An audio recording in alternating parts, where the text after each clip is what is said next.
9 of China's most powerful state media outlets published trailers for the same project on the same day, and that project isn't even a new movie. It's a 3-episode streaming cut of a film that already came out. That detail alone is worth sitting with for a second, because Rabbit News Hallyu has been tracking Chinese entertainment promotion cycles for a while now, and this one doesn't follow the usual playbook. Here's what actually happened.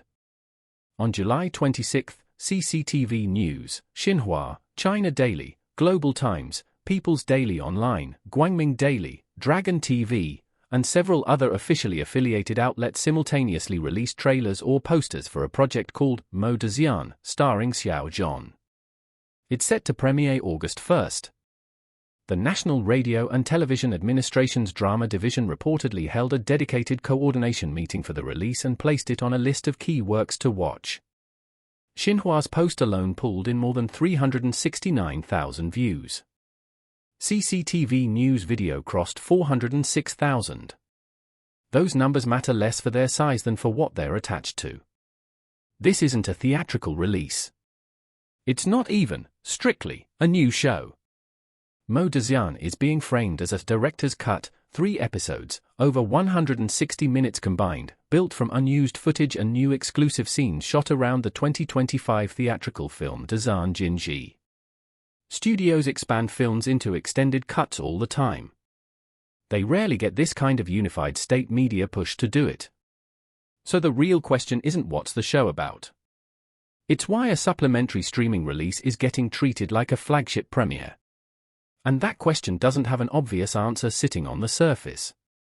The official framing offers a partial explanation, though it's worth reading carefully. Producers describe this project as more than a re-edit, as a restructuring of the script's pacing and emotional arc into something complete and independent, with its own artistic identity. That's a specific claim, and it's one the industry rarely makes about bonus content. If a streaming spin-off is being positioned with that level of narrative ambition, it suggests the people behind it, and the platforms distributing it, see genuine standalone value in material that would, in most markets, end up as a deleted scenes bonus feature rather than its own release. It's probably not incidental, either, that the premiere lands on August 1st, the date marked in China as Army Day. For a story rooted in wartime resistance, that's not a random calendar slot. There's a curiosity gap here worth naming directly. The most interesting story isn't the plot. It's what this promotional structure says about where patriotic-themed streaming content sits in the industry right now. Look at the media list again. This isn't entertainment press doing entertainment coverage. It's national broadcasters and party-affiliated outlets treating a director's cut streaming release with the same coordinated rollout historically reserved for theatrical prestige pictures tied to state-approved historical narratives. That convergence is the actual story. Chinese streaming content has spent years fighting for the kind of institutional legitimacy that film has had by default. When a spin-off gets folded into a key works list from a national broadcasting regulator, that's a signal the line between theatrical prestige and streaming content is getting blurrier from the top down, not just from audience habits. Xiao Zhan's own preparation reinforces how seriously this project is being positioned. He reportedly lost around 15 kilograms and trained a Nanjing regional dialect to roughly 92% accuracy, according to the material released with the trailer.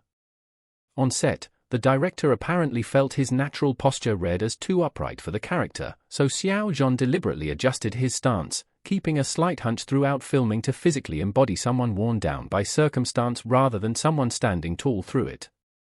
That's a small detail, but it tells you something about how granular the performance direction got. This wasn't a show-up-and-act assignment. The character he's playing is Mo Dexian, described as an 8th-grade machinist, a highly skilled technician, at the Jinling Arsenal in Nanjing. After Nanjing falls during the Second Sino-Japanese War, he flees with his family to a remote mountain town called Guji. What follows isn't a soldier's story. It's a craftsman's story. He sharpens kitchen knives into blades and retrofits salvaged, homemade cannons, turning his technical skill into the only weapon a group of civilians with nowhere left to run actually has. The screenwriter describes him as a warm man carrying deep psychological damage. Xiao Zhan's own description of the character, reportedly, is blunter, someone unreliable but resilient. Those two words sitting next to each other are doing a lot of work. He's not alone in that town. Zhou Yiran plays Xia Cheng, his wife, sheltering their family through the chaos. Peng Yuchang plays a scattered anti-aircraft gunner who ends up fighting alongside them after getting cut off from his unit. The cast is billed in stroke count order of their surnames rather than star ranking, a small formatting choice, but one that signals an ensemble framing rather than a single lead vehicle, even with Xiao Zhan as the clear draw. The new dialogue released in the July 26 trailer gives a sharper sense of who Mo Dexian actually is under pressure. In one line, he tears into soldiers who are still armed but have gone passive, telling them their weapons are good for buying nice clothes and food, but not for actually fighting. It's a character turning his frustration on people meant to be protecting others and failing to. Later in the same trailer, with his home under artillery fire and his family trapped, he's shown shouting for people to fight back with whatever they have, spit, cannons, anything, a moment the material frames as the point where he stops trying to just survive and starts taking responsibility for people beyond his own household. For international viewers, access itself is part of the story. The series streams globally through the Drama Highlights on-demand platform starting at noon on August 1st, searchable internationally under MDX. That's a deliberate design choice for a project built around a very specific, very local historical moment. Nanjing's fall isn't a universally taught chapter of World War II history outside China, and packaging it for simultaneous global access says the platform is betting this story travels beyond its home audience. Which brings the anomaly back around to its full weight. 9 state outlets didn't coordinate a rollout for a deleted scenes reel. They coordinated it for a project being positioned as narratively independent, timed to a symbolically loaded release date, distributed globally on day one, anchored by a lead performance built through months of physical transformation. Individually, none of those choices is unusual. Together, they describe a streaming release being engineered with the institutional weight normally reserved for a theatrical flagship, which says less about this one show and more about where Chinese patriotic drama, as a genre, is heading as a format.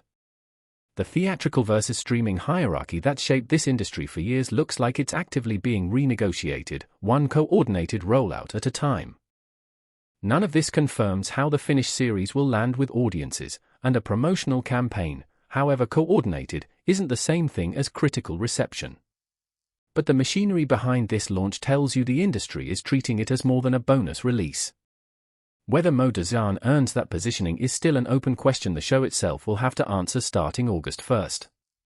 If you like entertainment coverage that goes past the headline, the kind that catches the quiet signals most coverage skips right past, Rabbit News Hallyu is built exactly for that. Subscribe if you want analysis, not just news.